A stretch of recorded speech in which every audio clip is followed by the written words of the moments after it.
गुरु के सुमिरन मात्र से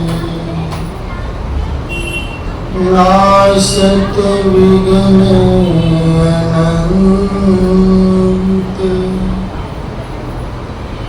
आते सर्वारंभ में ध्यावत सब संत। गुरु गोविंद दो खड़ी काके लागो पार। बलियारी गुरु आपनो जो गोविंद दियो बताए।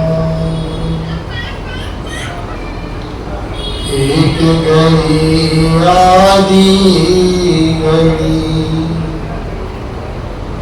आरती में पुनिया। कबीर संगत साधु की कटे कोटि अपराध।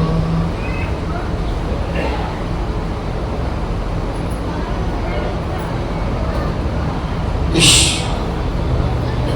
भारत के महानतम शिखर को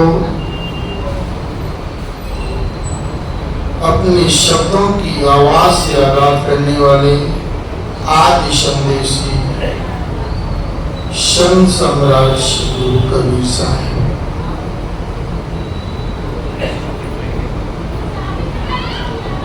प्रथमा वंशाचार्य सतगुरु श्री जागू साहब,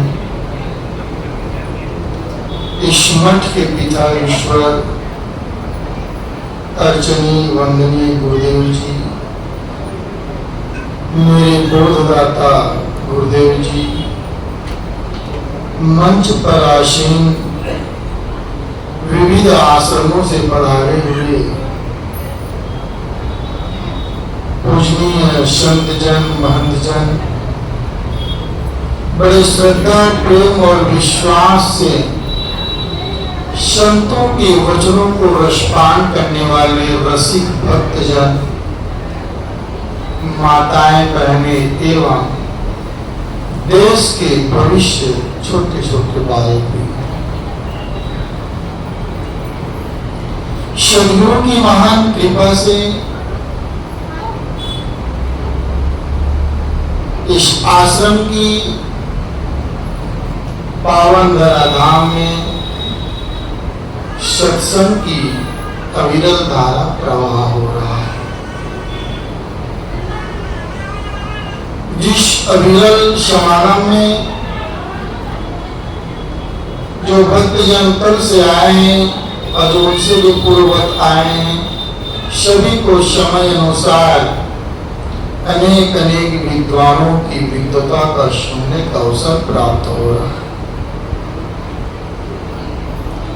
मुझे भी अपनी वाणी को पवित्र करने का अवसर दिया है। मैं मंच संचालक को बहुत बहुत धन्यवाद ज्ञापित करता हूँ। मैं तो सद्गुरु कबीर साहब जी के उन संदेशों को, विचारों को आत्मसात करने के लिए और महापुरुषों को विचार को सुनने के लिए यहाँ उपस्थित हुआ। मेरा हर सौभाग्य कि मुझे भी कुछ दो शब्द कहने का अवसर मिला है। मैं तो सद्गुरु कबीर साहब जी के उन वाणी पर प्रकाश डालने का प्रयास करूंगा। संत सम्राट सद्गुरु कबीर साहब जी ने बीजक ग्रंथ में कहा है कि मन गयंद माने नहीं, चले सुरति के साथ महारत विचारा क्या करे, जो अंकुश नाही। संत सम्राट सतगुरु कबीर साहब जी के दोहा को, शब्द को, साखी, चौपाई, चाचर, बेली, रमैनी को आप हम सब कभी पंक्ति तो जानते ही हैं, गाते हैं, लेकिन जो सतगुरु कबीर साहब जी की कभी पंक्ति नहीं है, वो भी सतगुरु कबीर साहब जी के बड़े बड़े दोहा को पढ़ते हैं। साहब के विचारों से आज पूरा भारत ओतप्रोत है। कहीं भी आप जाएंगे,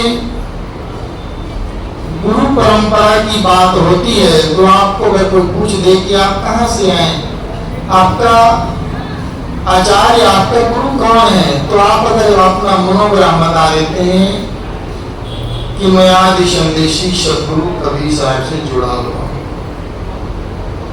तो लोग आपके बोलने से पहले वो अपने मुख से भजन गुनगुनाएंगे। हाँ, वो कबीर साहब कि पाथर पूजे हरि मिले तो मैं पूजूं पहाड़, और उनसे तो चकिया भला जो पीस कवाए संसार।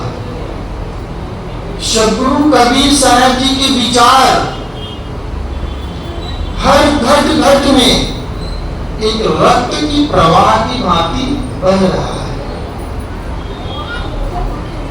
हम सबको बड़ा गर्व होना चाहिए कि हम ऐसे आदि संदेशी सतगुरु कबीर साहब जी के इस परंपरावली से जुड़े हुए हैं।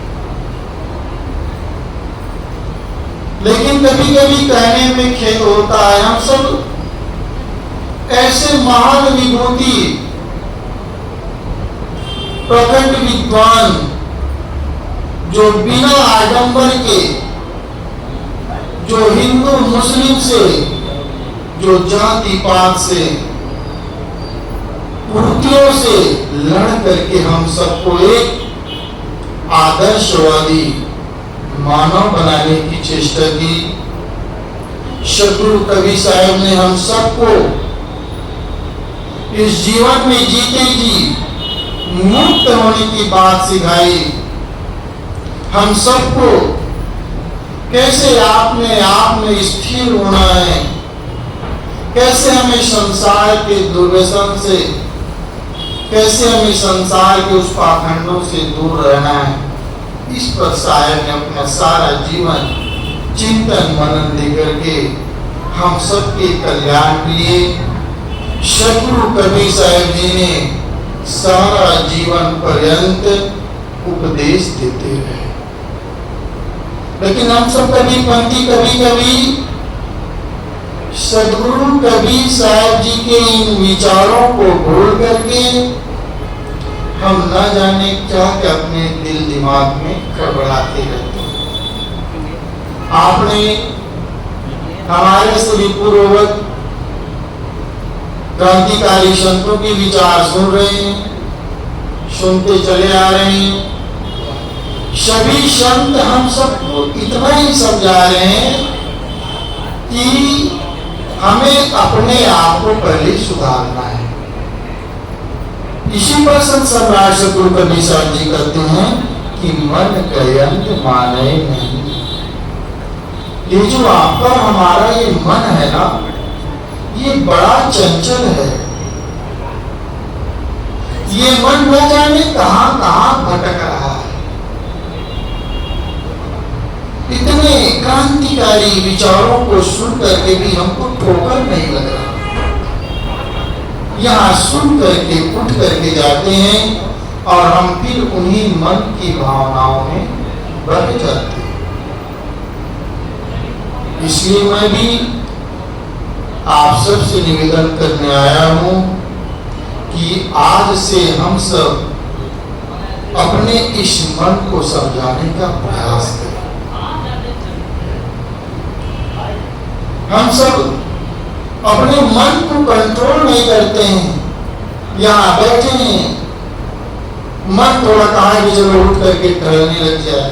अभी पूर्ववत हमारे महंत श्री पुष्कर साहब जी जो झांसी से पधारे हैं, उन्होंने बहुत अच्छा प्रकाश डाला कि हम सब थोड़ा ही हमारा मन कहा कि उठ के चले गए, किसी का मन हुआ खाना है खा लिए। हम अपने व्यवहारिक जीवन में इतने उलझे हुए हैं कि हमें अध्यात्म जगत की ओर जाने का, अपने आप को समझाने का प्रयास नहीं करते। जबकि सद्गुरु कबीर साहब जी का संदेश अध्यात्म जगत का संदेश है। व्यवहार क्षेत्र में तो हम सब निपुण है। हम सबको यहाँ क्या सीख करके जाना है? अध्यात्म जगत की उन गहराइयों को हमारे महापुरुषों को द्वारा ठीक ठीक से समझना है, क्योंकि अध्यात्म जगत में इतना विस्तार है, अध्यात्म जगत में भी इतना पाखंड है, इतना ढोंग है। थोड़ा भी अगर आप भटक गए तो पाखंड में रह जाएंगे। इसलिए सद्गुरु कबीर साहब जी के ज्ञान को हम सबको ठीक ठीक से समझने की महत्व ही आवश्यकता है। इसलिए भजनकार ने कहा है, मेरी जिंदगी में क्या था तेरी कृपा से पहले, मैं पूछा हुआ दिया था तेरी बंदगी से पहले। हम सब लोग कैसे हैं?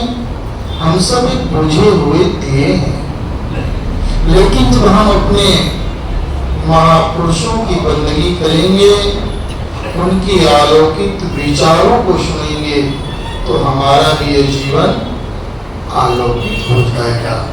इसलिए हमें करना क्या है? अपने मन को बड़ा संयमित करके मन को गुरु चरणों में लगाना है। अगर ये हमारा मन इधर उधर भटकता रहा, पुत्र में, परिवार में, मकान में, दुकान में या खाने में, पीने में, धन संपदा ऐश्वर्य में, तो हमारा गुरु भक्ति करना व्यर्थ हो जाएगा।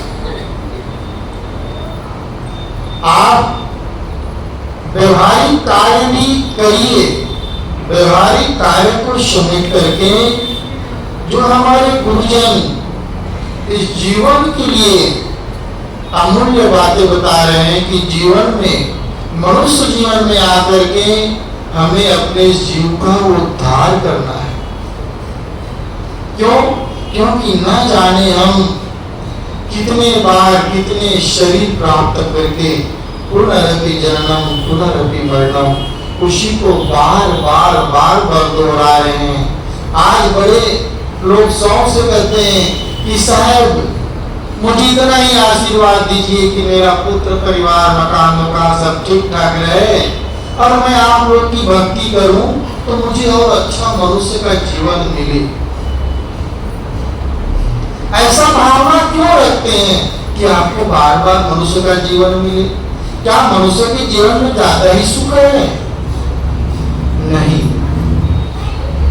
शरीर धारण करना ही, शरीर प्राप्त करना ही दुख का कारण है। जब हम मां के गर्भ में जाते हैं, 9 माह तक उल्टा मां के उदर में लटके रहते हैं।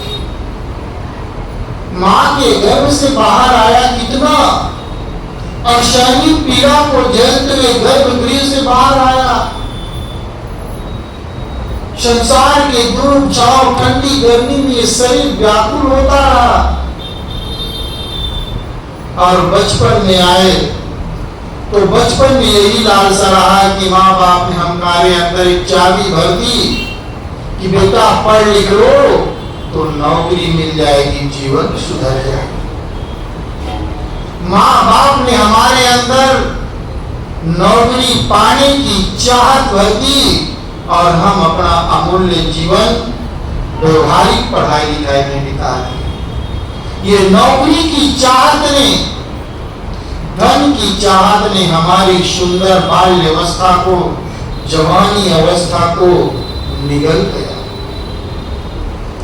कुछ लोगों को नौकरी मिला, कुछ लोगों को नहीं मिला वो हताश हो गए, और जिसको नौकरी मिला वो बर्बाद हो गए। जो लोग दिया रिटायरमेंट लोग अगर 2-3 लोग भी होंगे, उसे अकेले जा करके मिलना और पूछना, भाई साहब नौकरी पूर्ण होने के बाद में अब आप क्या महसूस कर रहे हैं? वो यही कहता है कि मैं क्या बताऊं कि मेरा 60 साल का मूल्य जीवन ऐसे व्यर्थ हो गया कि मैं कभी जाना नहीं कि मनुष्य जीवन में मुझे मिला था। इसलिए जब से चेतो तब से आज आप और हम सबको ऐसा सुनहरा अवसर मिला है। ये संत महात्माएं अनेक आश्रमों से आकर के आप और हम सब पर बड़ी करुणा और कृपा बरसा रहे हैं, हम सबको चेता रहे हैं कि जागो, चेत जाओ, ये मनुष्य जीवन कल्याण करने के लिए मिला है। न जाने हम सब कितने बार राजा, रंक, अमीर, फकीर, गरीब, क्या से क्या नहीं बने, केवल हमारा एक ही रह गया है, तो इस जीवन से मुक्त होना शेष रह गया है। इसलिए अपने इस जीवन से मुक्त होने के लिए सोचिए, निर्विषय होने के लिए सोचिए। बार बार ये मत कहिए कि मुझे अच्छा और मनुष्य का जीवन मिले। आज मनुष्य का जीवन तो मिला है, क्या हमने ढेर कर लिए? केवल वही दुखों में पड़े, वही खाक, वही कचड़ों में पड़े, वही घर गृहस्थी, वही धन संपत्ति, वही जीवन की भाग दौड़। क्या कभी सुख मिला? सुख तो आकर के सत्संग में मिलता है, लेकिन सत्संग में सुख मिलता है तो हम सब सोने लग जाते हैं। महापुरुषों के विचारों को हम थोड़ा क्या सुन पाते हैं, हमें निद्रा आ जाती है और हम महापुरुषों के अमूल्य विचारों से भी दूर रह जाते हैं। इसलिए सत्संग में आकर के सजगता से बैठिए और जो हमारे संत गुरुजन अपनी अनुभव की बातें बता रहा है उनको आत्म साक्षात्कार कीजिए। सत्संग सुन करके जाने का विषय नहीं है। आज तो लोग न जाने कैसे क्या विचार बनाए हैं। लोग ये मानते हैं कि सत्संग में हम गए थे, हमारा पुण्य बढ़ गया। अब लोगों ने सत्संग को भी पुण्य मान लिया। सत्संग एक आपका हमारे लिए जीवन के क्लास है। जो इस क्लास में जितने ज्यादा पढ़ाई करेगा अध्यात्म जगत की, उसके जीवन में उतना ही सुख मिलेगा, उतना ही उसके जीवन में शांति मिलेगा। ये सत्संग में आकर के हम बैठ गए और हम सोच लें कि हमारे जीवन में पुण्य का फल बढ़ रहा है कि मैं गुरु दरबार गया, वहां 2 दिन सत्संग सुना और मुझे 2 दिन में बहुत पुण्य मिल गया। असली पुण्य तो तब मिलेगा जब आप अपने मन में परिवर्तन लाएंगे। ये सत्संग अध्यात्म जगत की पढ़ाई है। हमने तो अभी तक सारा जीवन भौतिक जगत की पढ़ाई की। विद्यालय में जाकर के क ख को सुना समझा। अध्यात्म में आए तो अध्यात्म जगत की पढ़ाई हम सबको ठीक ठाक ढंग से करना है। तभी इस जीवन का सार को हम समझेंगे। अभी तभी हम समझेंगे कि हमने सद्गुरु कबीर साहब जी के उन विचारों की ओर चल रहे हैं जिस पर सद्गुरु कबीर साहब जी ने कहा कि पोथी पढ़ी पढ़ी जग मुआ, पंडित हुआ न कोई, 2.5 अक्षर प्रेम का पढ़े सो पंडित हो। सद्गुरु कबीर साहब जी के एक एक शादी को संतों के द्वारा ठीक से समझिए। आज लोग उन साथियों को अपने हिसाब से समझ लेते हैं। कि शत्रु कबीर साहब जी ने कहा है कि प्रेम कर लो और आप विद्वान हो गए। लेकिन मेरा मानना है जब तक हम गुरुजनों से सतगुरु कबीर साहब जी के साथी शब्द को ठीक से नहीं सुनेंगे, ठीक से नहीं समझेंगे, तब तक हमको समझ आने वाला नहीं है। क्योंकि आप और हम सब जानते हैं ये विद्वानों की नगरी काशी है। यहाँ सतगुरु कबीर साहब जी के एक एक साथी पर कितने विद्वान रिसर्च कर रहे हैं और हम सब थोड़े ही समय में कहते हैं कि बहुत कुछ सुन लिया।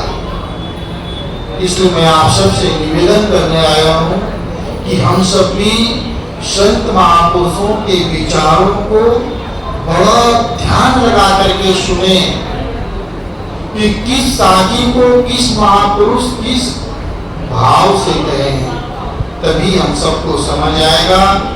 मैंने सतगुरु कबीर साहब जी के एक साथी को लेकर के अपना वाणी को पवित्र करने का प्रयास किया था कि मन गयंत माने नहीं चले सुरति के साथ। ये मन हमारा एक मतवाला हाथी की तरह इधर उधर दौड़ लगा रहा है।